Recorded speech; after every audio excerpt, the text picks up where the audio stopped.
Dieu a utilisé Moïse pour faire sortir le peuple de Dieu d'Égypte. Alléluia.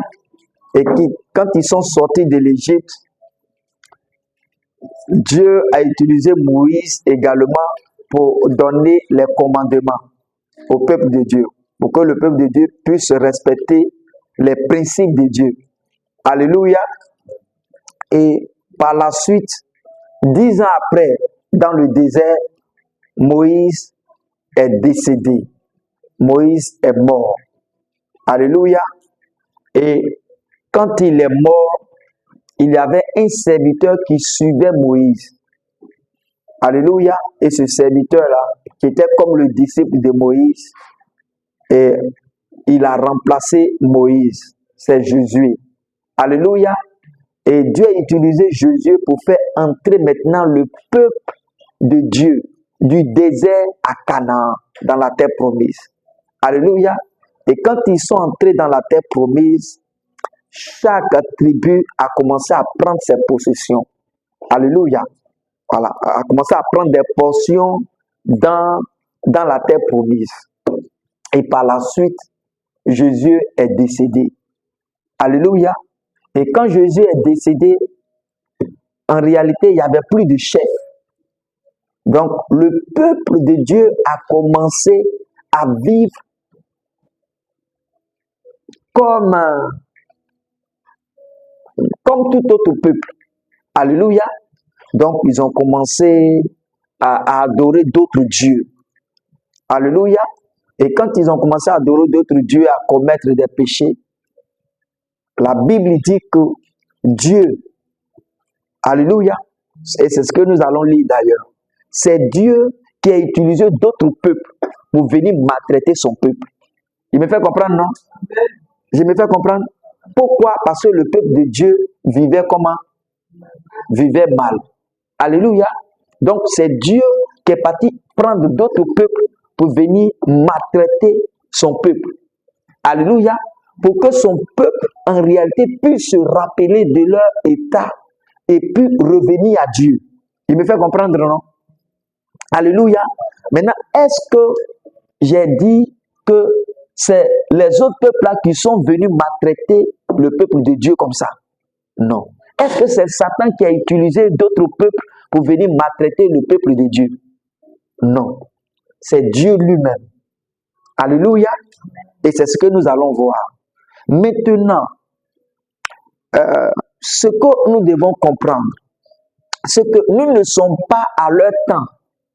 Il me fait comprendre, non? Voilà, nous ne sommes pas à leur temps. Nous sommes au temps de la grâce, au temps où Christ est déjà mort. Alléluia. Parce que les gens utilisent ça pour dire que non, Satan peut rentrer dans la vie des enfants de Dieu et puis faire ce qu'il a fait. Et dépouiller le peuple de Dieu de ses bénédictions. Alléluia. Nous allons voir, est-ce que ce qui a été dit là, ou bien l'enseignement qu'on a reçu auparavant là, est-ce que c'était aussi correct que ça? Alléluia. Nous ne disons pas cela pour dire que non, nous sommes les meilleurs. Alléluia. Que nous avons plus de révélations que les autres. Non. Alléluia. Mais quand Dieu permet qu'on puisse découvrir quelques insuffisances, alléluia, quelques insuffisances au niveau de la parole de Dieu, il faudrait que cela puisse être comblé. Amen. Donc, nous allons, et par la suite, Dieu maintenant a commencé à susciter des personnes fortes. Alléluia. Il l'utilisait dans le but de pouvoir battre le peuple qu'il utilisait contre son peuple. Il me fait comprendre, non? Voilà. Donc, ce sont ces personnes-là qui sont considérées comme des juges. Et ce sont des personnes que le peuple devait consulter en cas peut-être de conflit entre eux.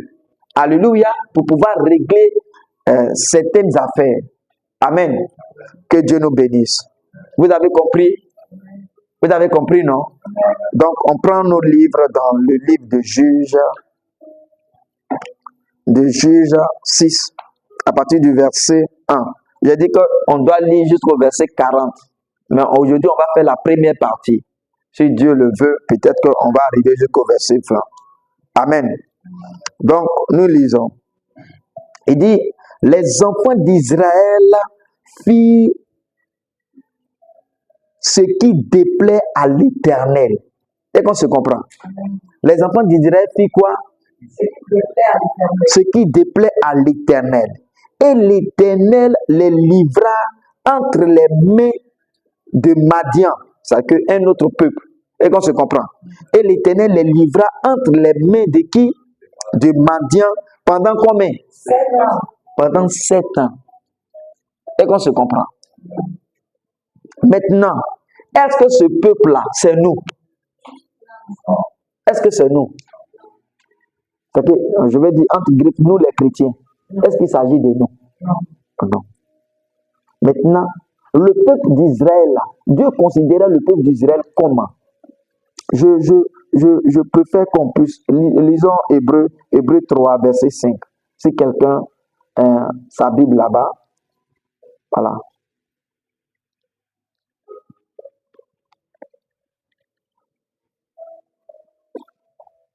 Hébreux 3, verset 5. Pour Moïse, il a été fidèle dans toute la maison de Dieu. Comme serviteur, comme témoignage à ce qui devait être annoncé. Donc, regardez. Donc, il dit que Moïse a été comme serviteur. Alléluia. Donc, le peuple d'Israël était considéré comme quoi? Comme serviteur du Seigneur. Alléluia. Maintenant, continuons. Oui, non, dans le même passage. Oui, Hébreux 5 là. Hébreux 3, le verset 5. Donc, je reprends. Moïse, il a été fidèle dans toute la maison de Dieu, comme serviteur pour rendre témoignage de ce qui devait être annoncé. Verset 6. Mais Christ, il est comme fils sur sa maison. Alléluia. Maintenant, il dit que Christ, c'est-à-dire que Jésus est comme fils. Alléluia. Et tous ceux qui reçoivent Jésus sont considérés comme des fils de Dieu. Il me fait comprendre, non? Amen. Bien vrai que nous servons Dieu comme serviteur, mais en réalité, nous servons Dieu comme serviteur fils. Il me fait comprendre, non? Alors que les autres là, ils servent Dieu comme serviteur. Il me fait comprendre. Comme dans une maison, il peut avoir des serviteurs et puis il peut avoir des enfants, les enfants qui sont de la maison. Il me fait comprendre, non? Amen. Voilà, des enfants qui sont issus du monsieur et de la dame. Alléluia. Amen. Donc, il dit que en réalité, le peuple d'Israël là sont considérés comme des serviteurs. Mais nous là, nous sommes considérés comme des fils. Maintenant, étant considérés comme des fils, est-ce que Dieu peut permettre que des démons puissent entrer dans notre vie et mélanger tout? Hein? Voilà. Donc, nous allons reprendre un peu encore. Il dit, les enfants d'Israël firent ce qui déplaît à l'Éternel. Et l'Éternel les livra entre les mains de Madian pendant 7 ans.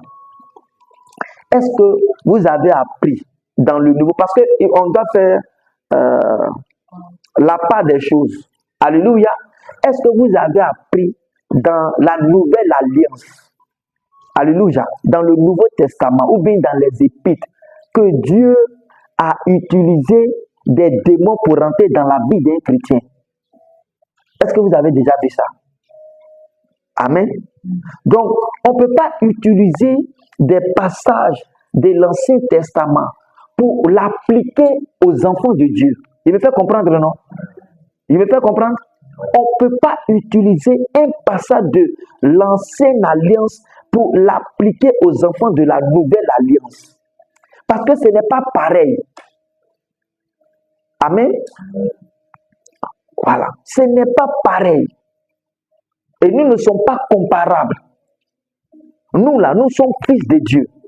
Eux, ils sont serviteurs de Dieu. Alléluia. Donc, nous poursuivons. Et à leur temps là, Jésus n'était pas encore mort. Alléluia. Donc, ce qu'il faisait, qui ne plaisait pas à Dieu là, alléluia, n'était pas encore comment pardonné. Je me fais comprendre? Alléluia. Or, à notre temps, là, la Bible dit qu'il a ôté cela. Je me fais comprendre? Bon. Donc, nous poursuivons. Verset 2. Il dit, la main de Madian fut puissante contre Israël. Qui rendait puissant cette main-là? C'est Dieu. Je me fais comprendre, non? Donc, c'est-à-dire que même à leur temps là, Satan ne pouvait pas avoir accès à leur vie. Il me fait comprendre? Malgré qu'il faisait des choses qui ne plaisaient pas à Dieu, c'est Dieu qui donnait la puissance aux Madianites d'être forts que Israël. Il me fait comprendre? Est-ce que c'est Satan? Est-ce que c'est Satan? Ouais! Et retenez ceci.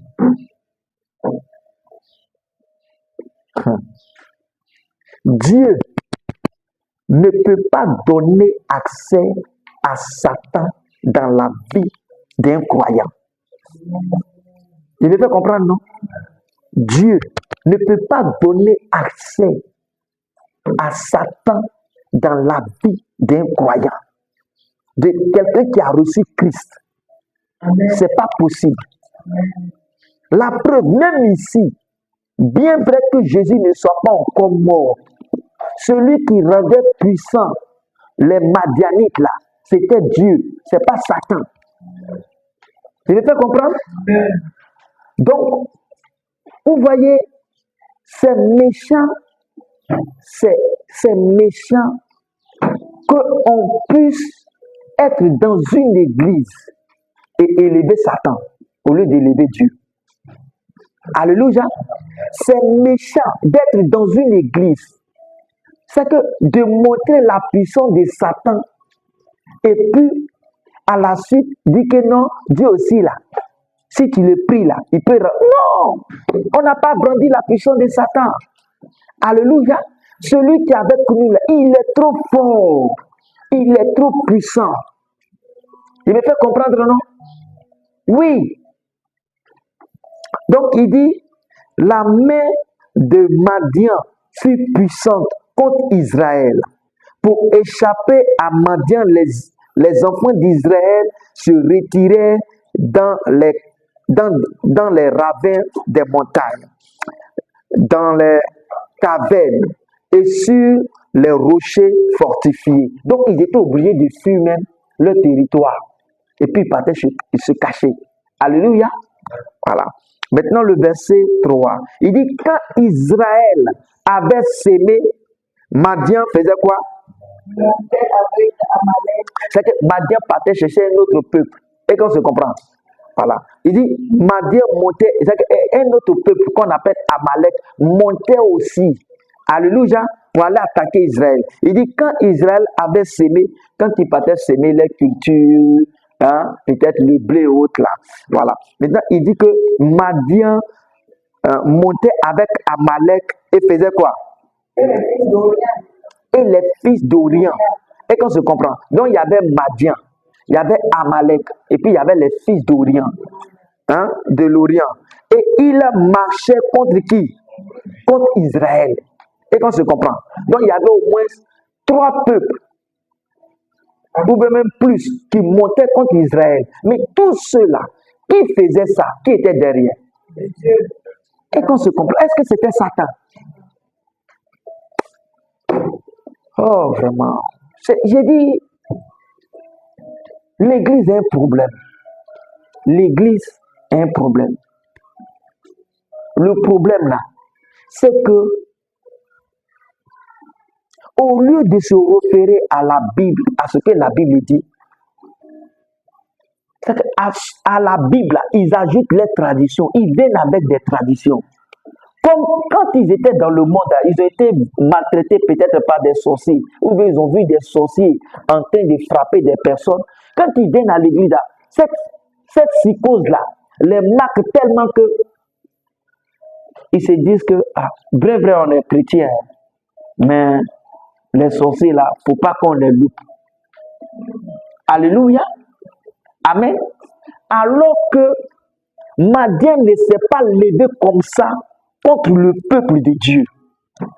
Il me fait comprendre, non? Et nous poursuivons. Reprenons le verset 3. Il dit, quand Israël avait sémé, Madian montait avec Amalek et les fils de l'Orient, et il marchait contre lui. Verset 4.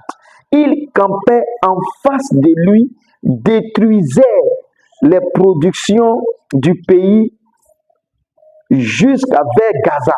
Et qu'on se comprend. Donc, quand Israël, quand il s'aimait là, il venait pour détruire les productions.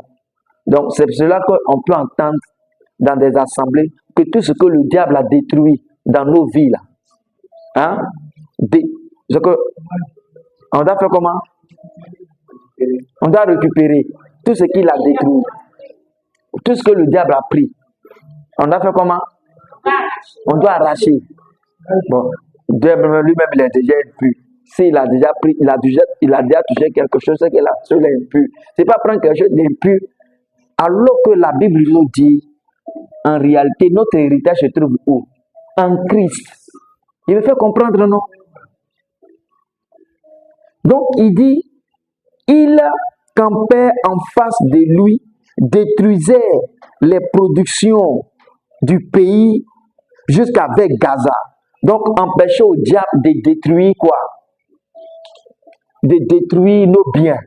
Alléluia. Mais quand on regarde là, est-ce que c'est le diable qui était derrière les Madianites? Il me fait comprendre.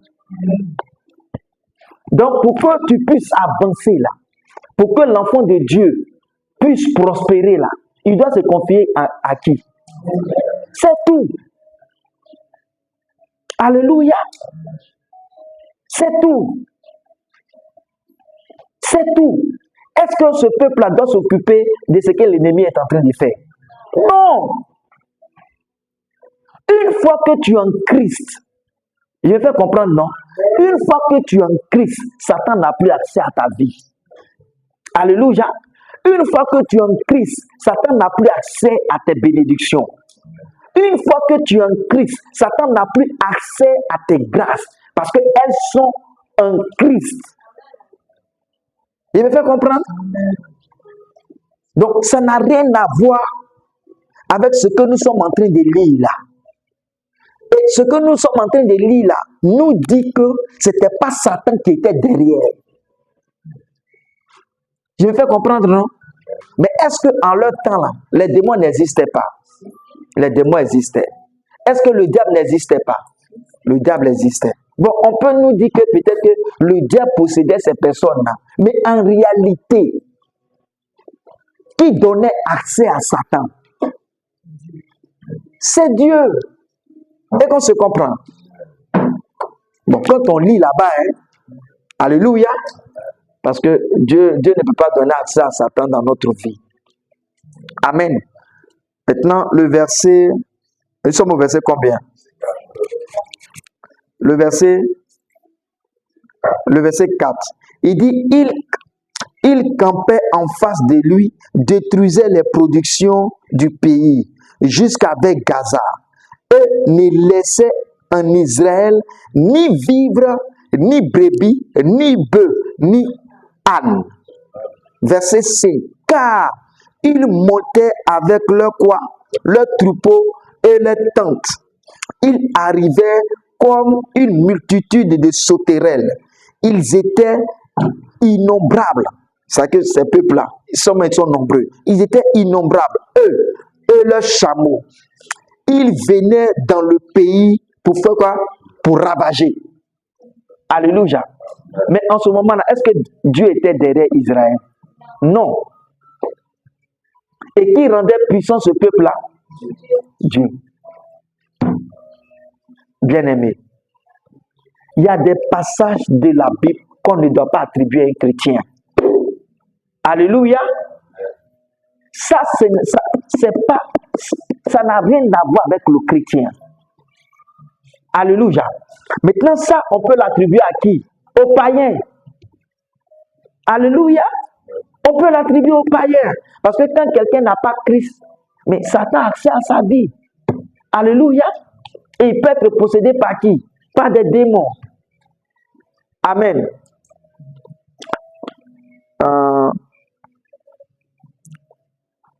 Je reprends le verset 5. Il dit, car ils montaient avec leur troupeau comme une multitude de sauterelles. Ils étaient innombrables, eux et leurs chameaux. Ils venaient dans le pays pour le ravager. Verset 6.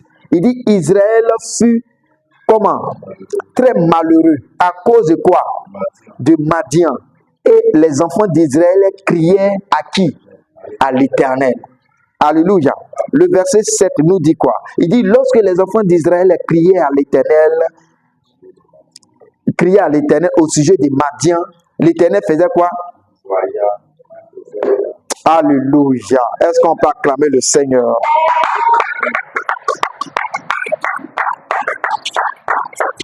Alléluia. Regardez. Est-ce que quand le peuple criait à Dieu, hein? Dieu leur a demandé, non, les frères, jeûnez et priez et vous serez affranchis. Alléluia. Combattez dans la prière, vous serez affranchis. Il dit là, il leur envoyait quoi? Un prophète. Alléluia. Et en notre temps, il nous a envoyé qui? Jésus. Alléluia. Il nous a envoyé qui? Jésus. C'est tout. Donc, le prophète qui l'envoie là, nous on doit croire au prophète là. Alléluia. Et c'est tout. Ça règle tout. Maintenant, il envoyait qui? Un prophète. Il dit au verset 8, il dit, l'Éternel envoya un prophète aux enfants d'Israël. Il leur dit, ainsi parle l'Éternel, le Dieu d'Israël, je vous ai fait monter d'Égypte et je vous ai fait sortir de la maison des servitudes, de la maison de l'esclavage. Amen. Il dit au verset 9, il dit, je vous ai délivré de la main de qui? Oh mon Dieu. Qui a fait ça? C'est Dieu. C'est Dieu. Est-ce que c'est le peuple qui s'est délivré? Il dit, je vous ai délivré. Lorsque nous avons reçu Christ, la Bible dit que c'est Dieu qui nous a délivrés. Alléluia. Est-ce qu'on ne peut pas lire ça? Lisons Colossiens 1.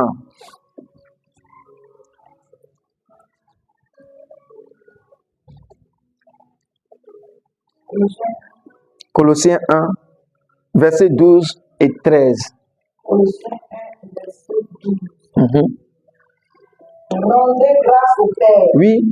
Qui vous a rendu capable d'avoir part à l'héritage des saints. Regardons, il dit qu'il nous a rendu capable d'avoir part à quoi? À l'héritage des saints. Dans la lumière. Dans la lumière. Donc, il nous a donné une capacité pour avoir part à l'héritage des saints, où ça? Dans la lumière. Hein? Qui nous a délivrés de la puissance des ténèbres. Qui nous a fait comment? Délivrés de la puissance des ténèbres. C'est pas ce qu'il utilise ici, au verset 9 ici, de Juge là. Il dit, je vous ai délivré. C'est Dieu. Et qu'on se comprend. Why? Alléluia. Il dit, qui nous a comment? Qui nous a délivrés de la puissance des ténèbres. Oui. Et nous a transportés dans le royaume du Fils de son amour. Alléluia. Donc, il nous a comment? Délivré de la puissance des ténèbres et puis il nous a transportés dans le royaume du Fils de son amour. Bon, pour les Israélites, quand il les a délivrés, il les a transportés, c'est que de l'Égypte jusqu'à Canaan. Et qu'on se comprend. Mais pour nous, là, quand il nous a délivrés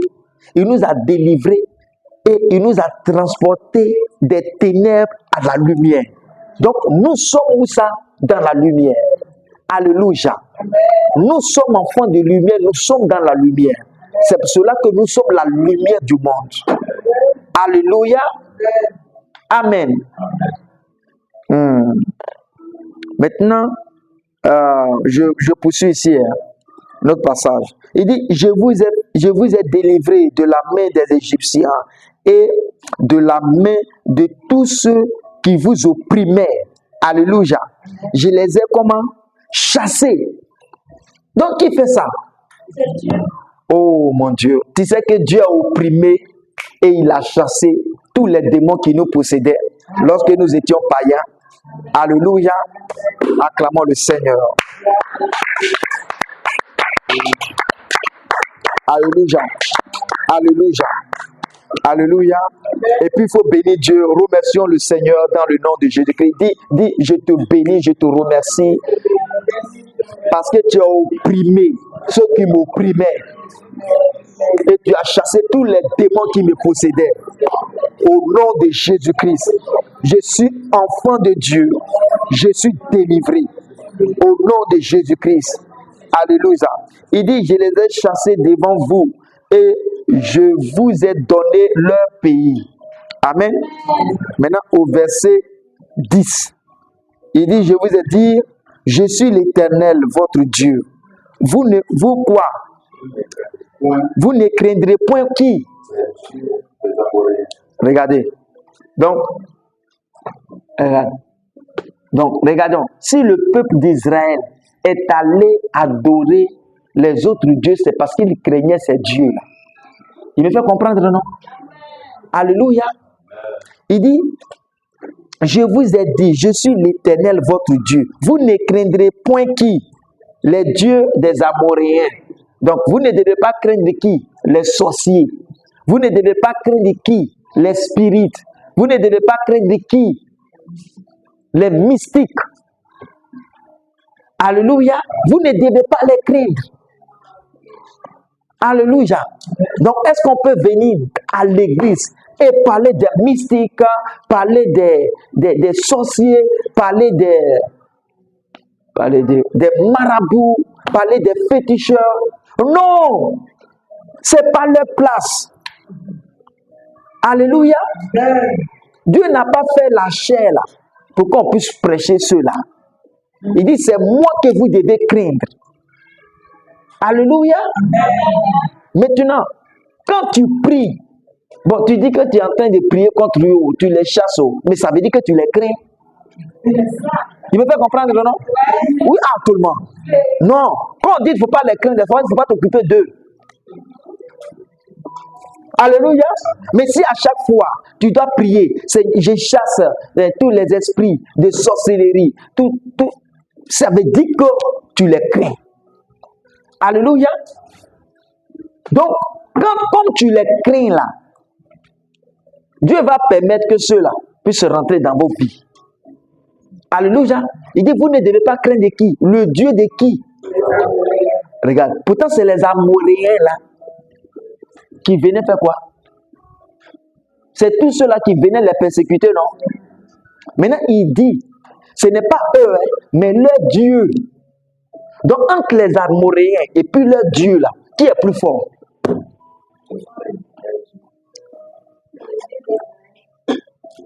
Non, il dit, vous ne devez pas craindre les dieux des Amoréens, hein, dans le pays desquels vous habitez. Alléluia. Mais vous n'avez point écouté ma voix. Vous avez commencé à les craindre. Et qu'on se comprend. Maintenant, entre les Amoréens et puis les dieux là, qui est fort? C'est les dieux, non? Maintenant, Dieu dit, vous ne devez pas craindre leur Dieu là.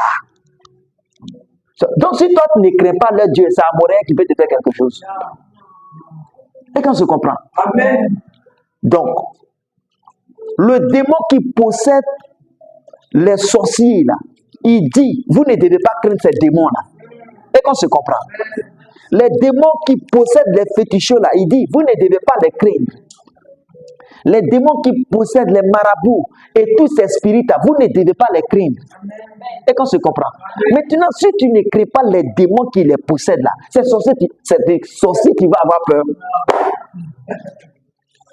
Parce que ce qui fait le sorcier là, c'est le démon là. Il me fait comprendre, non? Ce qui fait le mystique là, c'est l'esprit là. Le démon qui est en lui là, c'est ce qui le fait. Maintenant, il dit, ce Dieu-là, ce démon-là, vous ne devez pas le craindre. Et à chaque fois, toi, tu crains, c'est même pas le Dieu là-même que tu crains, hein? Ce n'est pas le démon que tu crains, mais c'est la personne sorcière là que tu crains. Oh man. Mais, vous voyez, c'est ça le mal de l'Église. Voici le mal de l'Église. Ce qui ne devait pas craindre là, c'est ce qu'ils craignent. Alléluia. Quand un chrétien est là, et puis on dit, voici une sorcière ou bien un sorcier, je vous assure, il ne sera pas tranquille. Il ne sera pas tranquille. Ou bien on dit que il y a une tante sorcière qui vient chez vous là-bas et bien aujourd'hui, non, il ne faut pas arriver chez moi. Mais si elle ne vient pas chez toi là, comment elle sera convertie? Ou bien elle va faire ça par Bluetooth. Alléluia. Et tu dois la laisser venir. Quand elle va expérimenter Dieu dans ta maison là, elle sera convertie. Mais c'est toi qui as peur. Et qu'on se comprend. Donc, quel est l'enseignement qu'ils t'ont donné? Maintenant, est-ce que cet enseignement-là, vous pensez que les apôtres ont dit ça aux frères, aux soeurs qui étaient en face d'eux? Ça n'a jamais été un enseignement des apôtres ou bien des disciples de Jésus, ni même de Paul. Il n'a jamais dit prier contre les sorciers. Il n'a pas dit mettez le feu sur les sorciers. Tout ce qu'il cherchait, c'est la conversion. Il me fait comprendre, non? Oui, parce que nous n'avons rien à craindre ici sur la terre. Le plus puissant, là, il habite en nous. Le terrible des terribles habite en nous. C'est pour ça qu'il dit que le Dieu, là, ne les craignez pas. Je vous ai dit ça. Donc, comme vous craignez le Dieu, c'est pour ça que vous avez fait allégeance. Pour dire, bon, le Dieu, là, on va t'adorer en même temps. Là, comme ça, tu ne vas rien nous faire. C'est comme il y a des gens qui vont au village, ils disent non, mon frère, c'est mieux de devenir sorcier ou bien sorcière. Là, comme ça, là, comme vous voyez là, il ne peut pas te faire quelque chose, tu seras préservé. Mais c'est mal fait. Et qu'on se comprend. Ouais. C'est mal fait parce que tu vas manger un jour. Alléluia. Et c'est ce qu'ils ont fait. Donc, comme ils avaient peur, ils craignaient ces dieux-là. Ils ont commencé à adorer ces dieux-là pour ne pas que ces dieux-là peut-être intégrés, faire comme ils pensaient que ces dieux-là puissent les frapper. Alléluia. Vous voyez? Et ce que nous sommes en train de lire là, vous voyez, ce n'est pas nos pensées, ce sont les Écritures. Amen. Donc, je vais reprendre le verset 10. Il dit, c'est le prophète qui parle maintenant. Il dit, je vous ai dit, je suis l'Éternel, votre Dieu. Vous ne craindrez point les dieux des Amoréens. Alléluia. Dans le pays desquels vous habitez. Mais vous n'avez point écouté quoi? Ma voix. Ça veut dire que vous avez commencé à craindre ceux-là. Et normalement, un chrétien qui a peur d'un sorcier, d'une sorcière, qui a peur des spirites, ou bien qui a peur en réalité là, c'est un péché. Parce que la Bible dit tout ce qui n'est pas le fruit d'une conviction. Tu n'es pas sûr que Dieu te garde. Tu n'es pas sûr que ces personnes-là ne peuvent rien faire à ta vie, ni à tes circonstances, ni à ce que tu fais. Si tu n'es pas sûr là, tu pèches. Ils peuvent, et puis ils confessent tous les péchés sauf ça. Ils n'arrivent même pas à confesser tous les péchés. Parce qu'il y a des péchés même que tu fais, tu ne t'en rends même pas compte. Alléluia. Verset 11. J'espère que vous comprenez. Hein? Alléluia. Verset 11. Il dit, puis vint l'ange, maintenant de qui?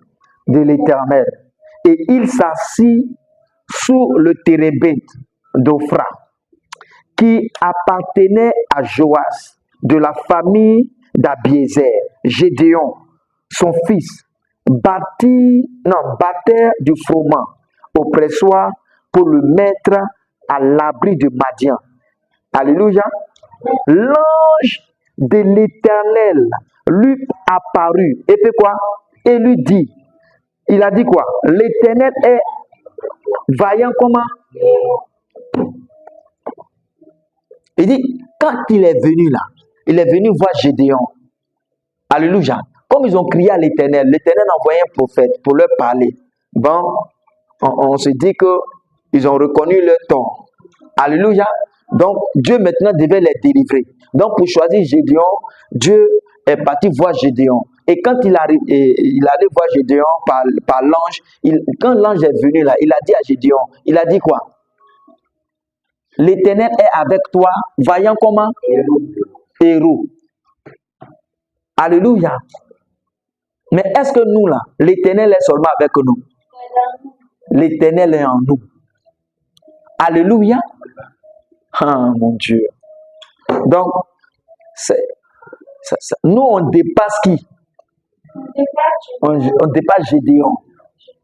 Ce n'est pas que l'Éternel est avec nous. Il n'a pas dit l'Éternel est avec toi. C'est quand il marchait là, à Nazareth là.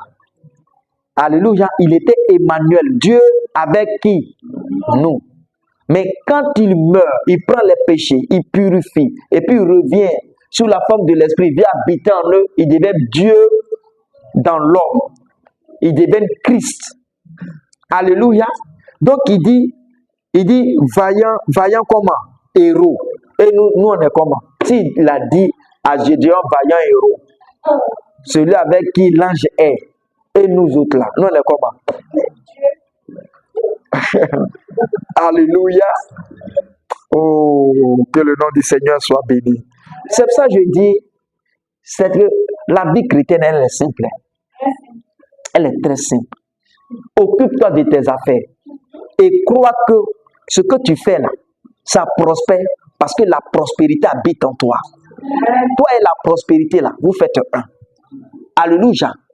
Tu dois croire que partout où tu t'en vas là, tu es gardé, tu es protégé. Parce que celui qui garde là, il habite en toi. Alléluia. Amen. Et celui qui garde, c'est qu'il est confondu à toi. Il me fait comprendre, non? Ça veut, quand c'est comme ça là, ta prière change. Tu vas comprendre, non?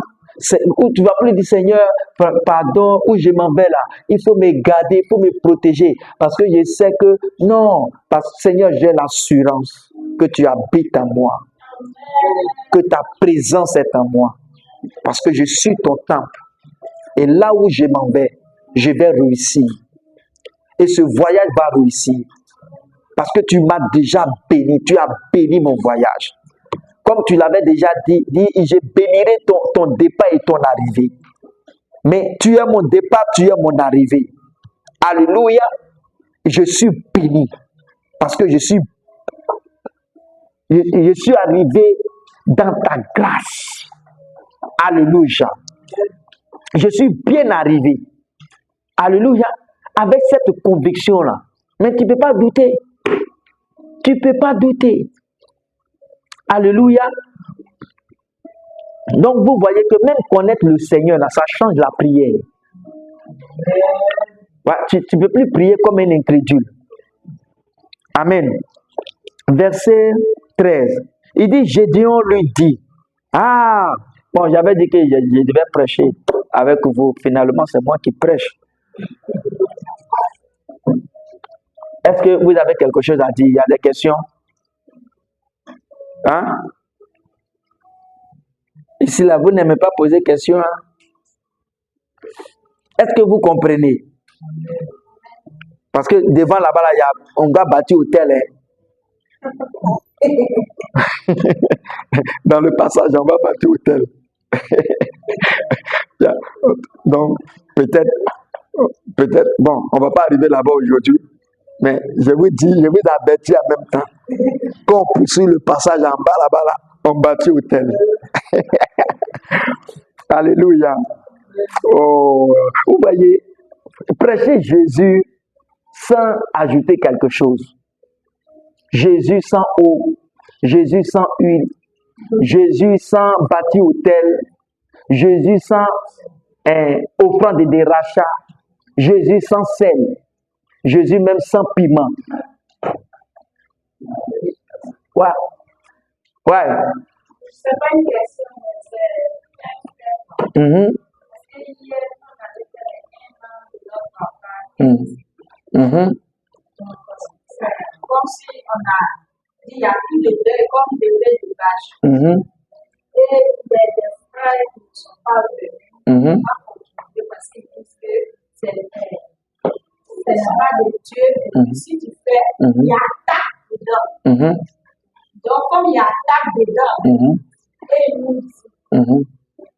que beaucoup prier, prier pour nous. Parce que là, c'est là on fait pour avoir quelqu'un en poche. Et puis il y a ce gars. C'est ça qu'il a dit. Nous, là, moi, je l'ai dit personnellement que moi, j'ai fait son nom. Je n'ai pas fait de choses. Ce qu'on a fait, ce n'est pas une cérémonie, mais comme des rituels. C'est dire qu'il y a plus de deuil et la vieille, elle est vive. C'est tout ce qu'on a fait. Donc, la fait de l'attaque derrière. c'est parce qu'on met ça dans notre tête Oui. et il y a l'attaque. Oui. Et moi, il n'y a pas d'attaque. Parce que nous, on est plus présents. Amen. Amen. Ouais, c'est à peu près ça. Hein? C'est ce que Israël se disait. Hein? Il dit qu'ils ont commencé à craindre les dieux là. Oh, vraiment. Soyez à l'aise. Alléluia. Un fils de Dieu, il est à l'aise. Comme Dieu lui-même, il est à l'aise. Dieu craint quoi? Amen. Donc, je poursuis le verset 13. Il dit, Gédéon lui dit, ah, mon Seigneur, si l'Éternel est avec nous, pourquoi toutes ces choses nous sont-elles arrivées? Et qu'on se comprend. Peut-être tu vas venir me dire que non, Dieu est avec moi. Maintenant, s'il est avec moi, pourquoi tout ça, là, ça nous arrive? Ok, nous poursuivons. Et non, il a cru qu'il était en train de... Bon, il dit, et où sont tous ces prodiges que nos pères nous racontent? Alléluia. Quand ils disent, l'Éternel ne nous a-t-il pas fait monter hors d'Égypte? Maintenant, l'Éternel nous abandonne et il nous livre entre les mains de Madian. Et qu'on se comprend. Donc, il se disait que c'est Dieu qui les livre entre les mains de qui? De Madian. Il y a des chrétiens qui disent que quand ils sont malades, c'est Dieu qui leur dit, non, c'est Dieu qui met la maladie là sur eux. Bon, une fois on avait déjà parlé de ça, non? C'est pas des trucs, ça, c'est pas des pensées en Christ. Alléluia. Alors, comment tu es en Christ et puis Dieu va mettre maladie sur toi? En Christ, il n'y a même pas maladie. C'est dans le monde, il y a maladie. Une fois que tu es en Christ, tu es en Dieu. S'il y a maladie en Dieu, aïe, c'est qu'on peut dire que Dieu peut te rendre malade quelqu'un. Il me fait comprendre, non? Mais en Christ, il n'y a pas de maladie. Bon, poursuivons, verset 14. Il dit, l'Éternel se tourna vers lui et lui dit, va avec cette force que tu as. Il a reçu quelle force? La présence de Dieu là. Alléluia. Il dit, va avec cette force que tu as et tu délivreras Israël de la main de Madian. Alléluia. N'est-ce pas moi qui t'envoie?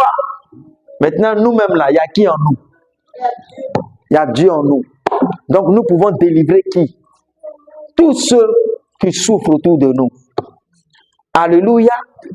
Il y a quelqu'un qui est lui-même comme la délivrance, qui va chercher lui-même à être délivré. Alléluia. Amen. Verset 15. Il dit, Gédéon lui dit, ah mon Seigneur, avec quoi délivrerai-je Israël? Voici ma famille est la plus pauvre en Manassé et je suis le plus petit dans la maison de mon père. Regarde ce qu'il dit. Regarde ce qu'il dit. Pourtant, quand on va arriver là-bas, là, on va trouver que il a même des serviteurs. Est-ce que quelqu'un qui est pauvre peut avoir serviteur? Hein?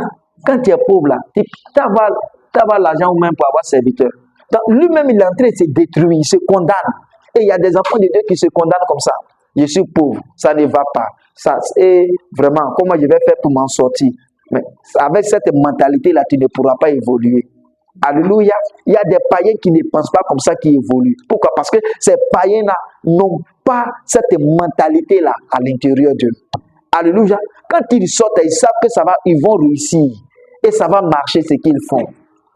Amen. Et, ma famille est la plus... je suis le plus petit dans la maison de mon père. Et nous poursuivons au verset combien? 16. L'Éternel lui dit, mais je serai avec qui? Avec toi. Et tu battras qui? Et tu battras mendiant comme un seul homme. Mais nous, là, l'Éternel, là, lui n'est pas avec nous. Il est où? Il est en nous. Et puis, il a déjà battu qui? Il a déjà battu tous nos ennemis. C'est pour ça qu'il nous a dit que nous sommes plus que vainqueurs. Nous devons accepter cette parole. Que nous sommes plus que vainqueurs. On ne peut pas te dire que tu es plus que vainqueur sans que tu n'aies battu ton adversaire. Alléluia. Nous sommes plus que vainqueurs. Nous poursuivons. Le verset 17. Gédéon lui dit, si j'ai trouvé grâce à tes yeux, donne-moi un signe pour montrer que c'est toi qui me parles. Verset 18. Verset 18. Ne t'éloigne point d'ici jusqu'à ce que je revienne auprès de toi, que j'apporte mon offrande. Alléluia. Et que je la dépose devant toi. Et l'Éternel dit, je resterai jusqu'à ce que tu reviennes. Verset 19. Gédéon entra, prépara un chevreau et fit avec un épha de farine et des pains sans levain. Quand vous entendez cela, vous voyez quoi? Parce que son offrande, il va donner. Hein? Il a envoyé quoi? Il a envoyé chevreau. Hein? Et puis il a envoyé quoi? Farine. Il a envoyé pour faire quoi? Pain sans levain. Alléluia. Quand vous voyez cela, vous voyez quelle description? C'est la Sainte Seine, c'est la Pâque. Donc, regarde. Ce que ils sont en train, ce que Gédéon est en train de faire ici, là, c'est que il prend la Sainte Seine avant même de tuer l'animal. Et qu'on se comprend. Mais nous, on a déjà passé par ça. On est déjà passé par ça. Par la véritable Sainte Seine et par la véritable Pâque. Et notre véritable Pâque, elle est éternelle. Alléluia. Donc, avant qu'il n'aille même au combat, il y a eu quelque chose qui s'est passé. Il y a eu des sacrifices à faire. Alléluia. Et nous sommes plus que vainqueurs parce que celui qui devait se sacrifier là, c'est déjà sacrifié pour nous. Alléluia. C'est pour ça que nous sommes invincibles. On ne peut pas battre un enfant de Dieu. Alléluia. Et ça c'est Gédéon qui le faisait. Mais nous, pour nous, on est déjà passé par là. On ne peut pas demander à un enfant de Dieu de venir faire offrande avec un chevreau pour bâtir. Bon, tout compte fait, on va descendre là-bas. Hein? Jusqu'à ce que je revienne. Verset 19. Il dit, Gédéon entra, préparait un chevreau et fit avec un épha de farine, des pains sans levain. Il mit la chair dans un panier et le jus. Vous voyez le jus, non? Donc ça va être quoi? Jus de quoi? Jus de raisin, non? Et le jus dans un pot. Les lui apporta sous le térébinthe et les présenta. Verset 20. L'ange de Dieu lui dit, prends la chair et les pains sans levain. Comme Jésus avait dit là-bas dans Jean 6, là, il dit, vous devez manger ma chair, boire mon sang. Voilà. Parce que si quelqu'un ne mange pas ma chair, ne boit pas mon sang, il n'a pas la vie en lui-même. Mais celui qui mange ma chair et qui boit mon sang, il a la vie éternelle et il est passé de la mort à la vie. Alléluia. Est-ce qu'on se comprend? On est où là? Verset 20, je reprends le verset 20, on va s'arrêter à ce niveau. Il dit, l'ange de Dieu lui dit, prends la chair et les pains sans le vin, pose-les sur ce rocher. Alléluia. Qui est le rocher pour nous? C'est Christ, non? Alléluia. Pose-le sur ce rocher, parce que Jésus devait prendre la Pâque avec ses disciples. Oh, mon Dieu. Alléluia. Sur ce rocher. Et répand le jus. Et il fit ainsi. Tout ça, ça symbolise qui? Christ. Tout symbolise Christ. C'est pour ça que nous disons, tout l'Ancien Testament, si tu as lu l'Ancien Testament, que tu n'as pas vu Christ dedans, il faut reprendre la lecture. Parce que tu dois voir Christ partout.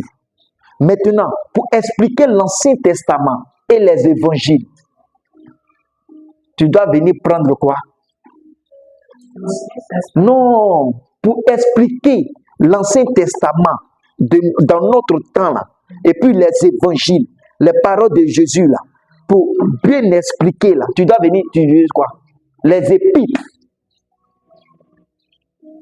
Alléluia. Et nous utilisons les épîtres pour venir expliquer, pour mieux comprendre. Alléluia. Et nous découvrons avec les épîtres ici que tout ça là, ça parlait de qui? De Christ. Alléluia. Amen. Que Dieu nous bénisse. Est-ce qu'il y a des questions? Qu'est-ce qu'on doit retenir? Est-ce que le diable peut entrer dans la vie d'un enfant de Dieu? Est-ce que le diable peut entrer dans la vie d'un enfant de Dieu?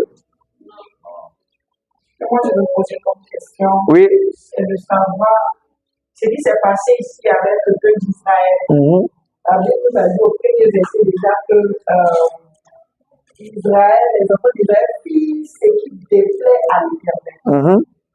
Et on a vu par la suite comment l'Éternel s'est comporté avec son peuple. Il les a livrés des mains des mendiants. On se demande, est-ce que ce qui s'est passé ici? Est-ce que de l'eau joue ces choses? Est-ce qu'un enfant de Dieu peut dire ça? Est-ce que quand il fait quelque chose qui déplaît à l'Éternel, est-ce que Dieu peut le livrer comme il a fait? Donc, elle pose la question de savoir, de la même manière que Dieu a utilisé d'autres peuples pour venir battre Israël. Est-ce que de nos jours, si un enfant de Dieu se comporte mal, Dieu peut utiliser aussi, il va utiliser qui? Bon, ou bien des démons, ou bien des situations. Non. Peut permettre que l'enfant de Dieu tombe malade, hein? Et qu'il meure. Non. Pas forcément. Par exemple, quand tu prends par exemple le livre de Lamentation, tu vas voir dans le livre de Lamentation que les enfants de Dieu étaient frappés, Dieu leur permet par exemple la porte. Par exemple, la personne qui devait t'aimer là, peut tourner le dos. C'est-à-dire que Dieu veut rendre les choses difficiles. La personne qui devait te consoler, se moque de toi. C'est-à-dire, c'est comme si Dieu avait endurci le cœur des gens. Quand je lis le livre de la Lamentation, on voit un peu cela dedans. Comme Israël a péché, il va, par exemple, ceux qui devaient l'aider là, va le haïr par exemple. Oui, mais vous voyez, quand ce que vous devez comprendre, c'est que ce n'est pas les démons qui châtient, ce n'est pas le diable qui châtie, c'est Dieu qui châtie son enfant. Il dit il châtie celui qu'il aime. Et qu'on se comprend. Donc, de tout ce que nous sommes en train de voir là, la Bible ne nous a pas mentionné même le nom du diable ni des démons dedans. Je veux que ça là, ça soit clair. Il me fait comprendre, non? Voilà. Mais le but, c'est que l'enfant de Dieu revienne. Il me fait comprendre? C'est pour ça. Même dans 1 Corinthiens 5, lorsque il y a un frère qui s'est mal comporté et il est allé prendre la femme de son papa, la Bible dit que pour un tel homme-là, qu'on le livre à qui? À Satan. Et qu'on se comprend. Ça veut dire que tant qu'on n'a pas pris ce fidèle-là pour le donner à Satan, Satan même ne peut pas avoir accès à la vie de ce fidèle. Parce que, au fait, ce qu'on doit nettoyer, il ne faut pas que le chrétien puisse même nommer même Satan ou bien les démons dans sa vie. Alléluia. Parce que les démons, le diable n'a pas accès à la vie d'un enfant de Dieu.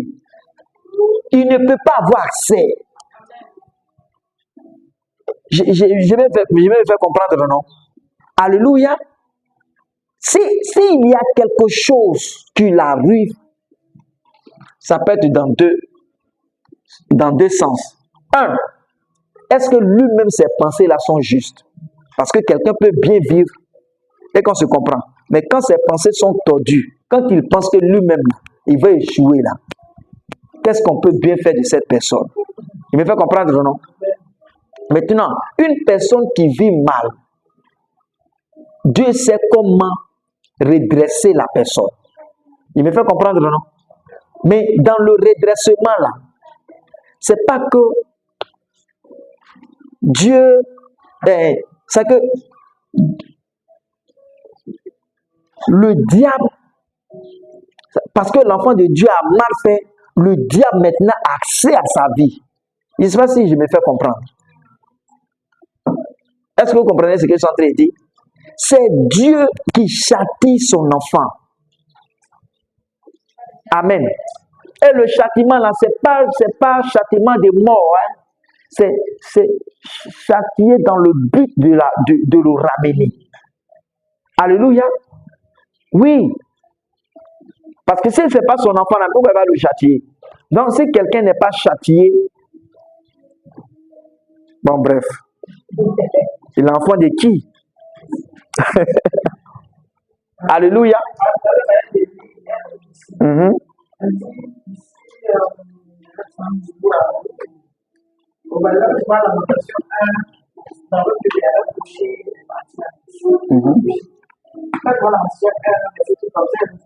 Ses oppresseurs triomphent.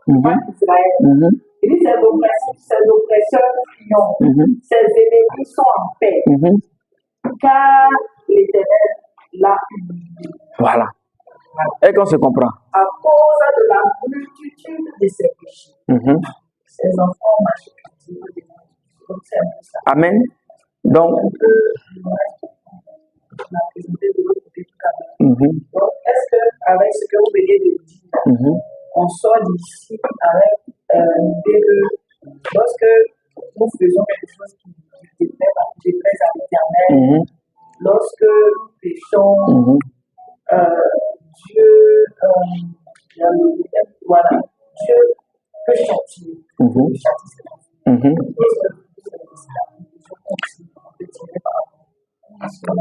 Oui, Dieu peut châtier, mais vous voyez, le châtiment là,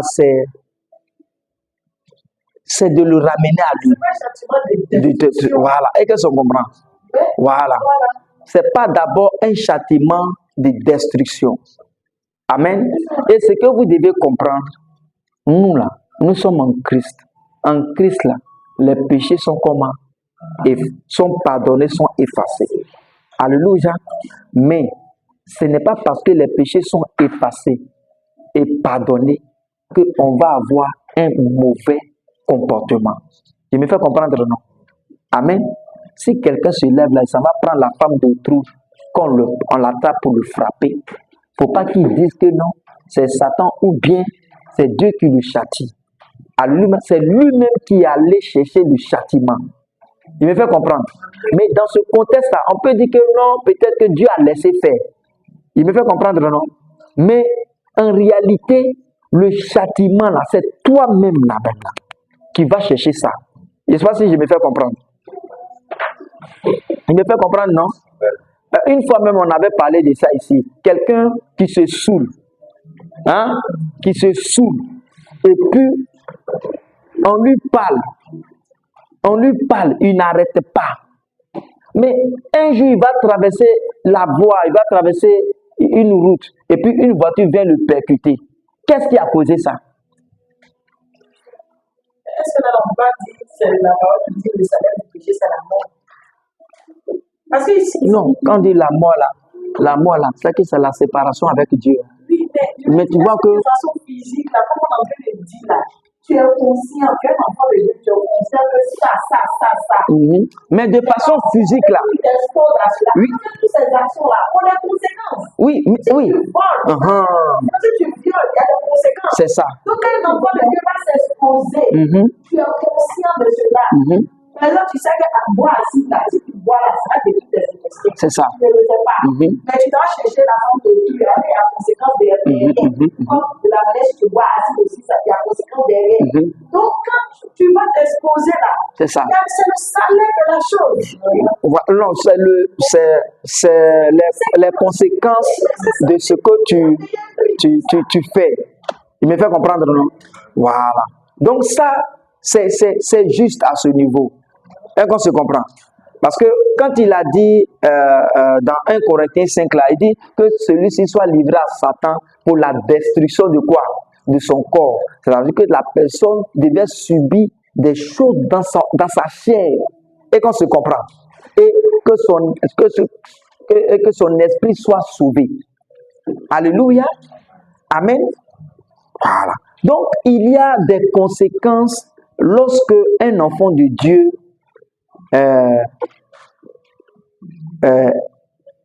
exagère dans sa manière de se conduire, mais négativement. Il me fait comprendre, non?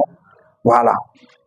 Mais en cela, là, les gens, quand on va voir, non, c'est Dieu qui le châtie, mais en réalité, au fait, ce que je veux qu'on retienne, le châtiment, c'est pas que c'est Dieu qui vient pour le chicoter, mais Dieu laisse faire. Il me fait comprendre, non? Voilà, Dieu laisse faire. Dieu laisse faire. Je me fais comprendre? Est-ce que tu laisses faire en fait, c'est la correction? Ah, mais c'est pour ça qu'on dit, mais Dieu châtie celui qu'il aime. C'est une correction. Et la correction a le but de ça. Si on t'attrape, qu'on t'a frappé, le but là, c'est pour que tu puisses arrêter. Il me fait comprendre, non? Ouais. Même le but des prisons là, c'est une correction. Le but des prisons, c'est une correction. C'est pour ça qu'on dit maison d'arrêt et de correction. Il me fait comprendre, non? Voilà. Donc c'est pour corriger. Il y a quelque chose qui te manque, c'est pour corriger cela. Il me fait comprendre? Amen. Voilà. C'est clair? S'il y a des hic, posez des questions.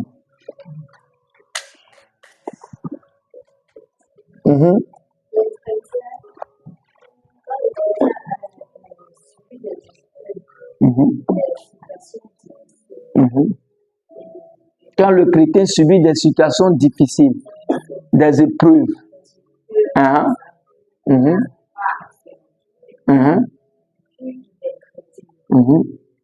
il n'arrive pas à se retrouver. Et puis les chrétiens.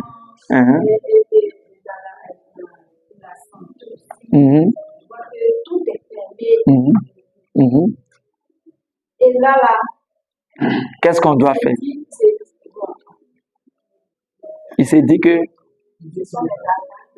quand un chrétien subit peut-être, qu'on connaît des difficultés de la vie, et qu'on se au niveau financier, il n'y a pas de travail, il n'y a pas, rien ne va chez lui, il peut se dire que quoi?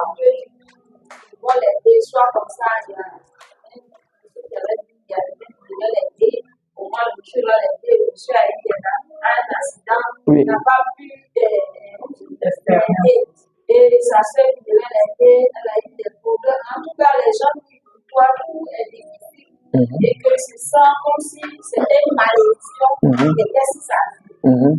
Étant un chrétien, que c'est le diable qui a accès à sa vie. Ouais, mais à ce niveau-là, c'est une mauvaise compréhension. Ce n'est pas le diable qui a accès à sa vie. Je vais vous le dire pourquoi. C'est pour ça que je dis, ça dépend de sa mentalité. Tout dépend de sa mentalité. Il réfléchit comment? Et puis, quels sont les actes qu'il pose pour améliorer sa condition? Il me fait comprendre, non? Mais pour que sa condition soit améliorée, il faudrait que sa mentalité là puisse changer. S'il s'est dit, en tant que chrétien, que ce sont des malédictions là qui sont dans sa vie, mais là, c'est lui qui se bloque. Un enfant de Dieu ne peut pas avoir des malédictions. Il me fait comprendre, non? Jamais un enfant de Dieu ne peut pas avoir des malédictions. Regardez par exemple à ce qui est arrivé à l'église de Jérusalem. Au début là, les gens apportaient les vivres.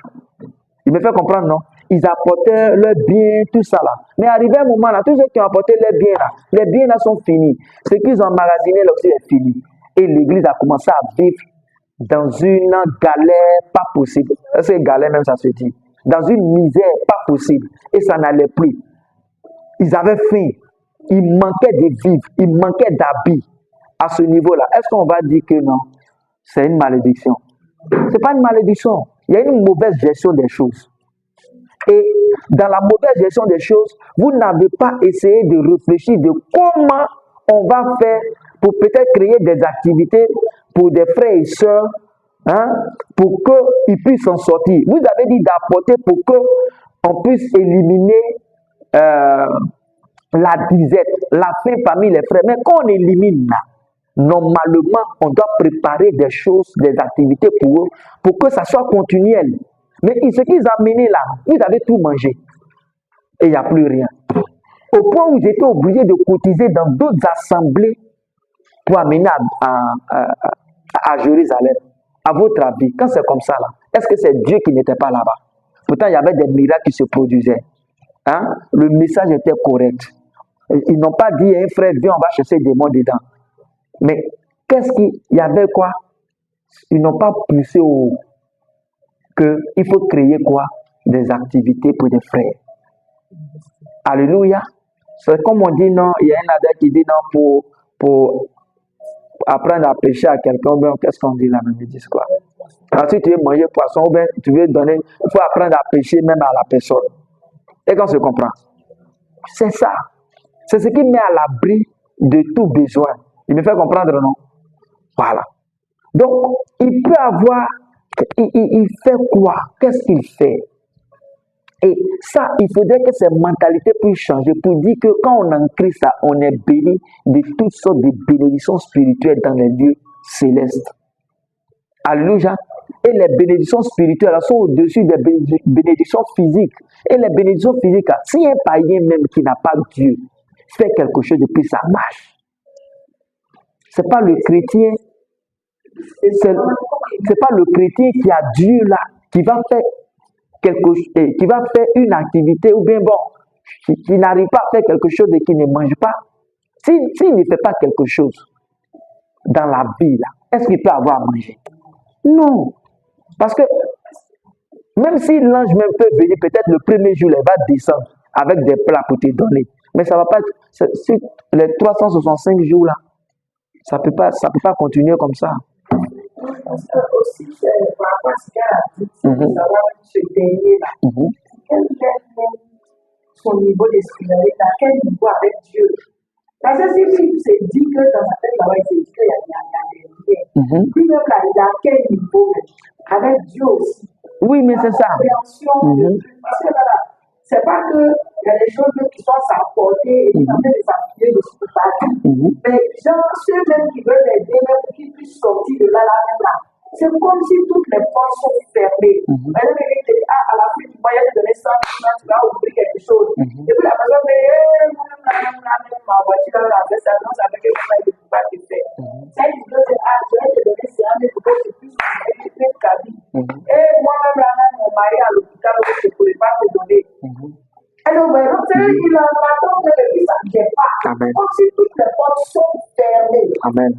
Donc, il s'est dit qu'il y a un blocage. Il s'est dit que peut-être il y a le spirituel qui est là, qui lui bat la route, tout ce qu'il va voilà. Mais tout va dépendre du message qu'il entend. Tout dépend du message. Oui, mais c'est le message qui fait le niveau spirituel de la personne. Ouais. Si le message est bas, le niveau spirituel de la personne sera bas. Sera bas. Il me fait comprendre, non? Ouais. Ça dépend du message. Parce que si tu entends à chaque fois que non, que c'est les démons qui bloquent les enfants de Dieu. Il faut toujours arracher les bénédictions. Il faut toujours combattre les esprits de misère. Alors que le païen qui est là, lui, il ne combat pas l'esprit de misère, il fait des choses et puis ça prospère. Et toi, tu es là tout le temps. Ça veut dire que toi-même, tu as des blocages à l'intérieur de toi. Et ça, ce n'est pas Dieu, ce n'est pas Satan, mais c'est toi-même. Il me fait comprendre, non? Voilà. Maintenant, une chose que je voudrais quand même dire avant de continuer, puisqu'on va faire la partie 2, ce que nous devons savoir, c'est que quand un enfant de Dieu sait réellement que Christ a pris tous ses péchés et qu'en réalité, tout ce qu'il devait subir comme conséquence là sont déjà effacés. Alléluia. Quand il tombe, il me fait comprendre, non? Et qu'il a cette faculté-là de savoir ces choses. Alléluia. Quand il se ressaisit là, il ne doit plus subir de conséquences. Il me fait comprendre, non? Oui, parce qu'il y a des frères, bon, d'autres témoignages qu'on entend, qui viennent, qui disent, ah, j'ai fait telle chose à cause de ça que je suis en train d'être frappé. Pourtant, il a arrêté. Et quand c'est comme ça, là, c'est ta mentalité-là qui te frappe. Il me fait comprendre, non? Voilà. Parce qu'en Christ, ce que nous devons retenir aussi, les conséquences de nos péchés. Parce qu'il dit, il a effacé l'acte dont les ordonnances nous condamnaient. Il me fait comprendre? Que le nom du Seigneur soit béni. Au nom de Jésus-Christ.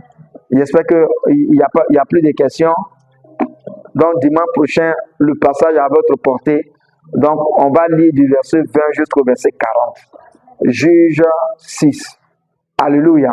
Donc, nous retenons que les démons n'ont pas accès. Alléluia. Et c'est quand les enfants de Dieu ont péché que Dieu lui-même, alléluia, a donné la puissance aux nations qui étaient autour de au peuple qui était autour d'Israël d'aller frapper Israël. Il me fait comprendre, non? Voilà. Maintenant, c'est que les passages de l'Ancien Testament ne doivent pas s'appliquer à nous parce qu'en notre temps, Christ est déjà mort. Alléluia. Et nos péchés ont été comment? Pardonnés. Amen. Et par la grâce de Dieu, nous avons cette capacité-là de bien vivre parce que nous portons son esprit. Amen. Que Dieu nous bénisse. On va se tenir debout et nous allons remercier le Seigneur au nom de Jésus-Christ.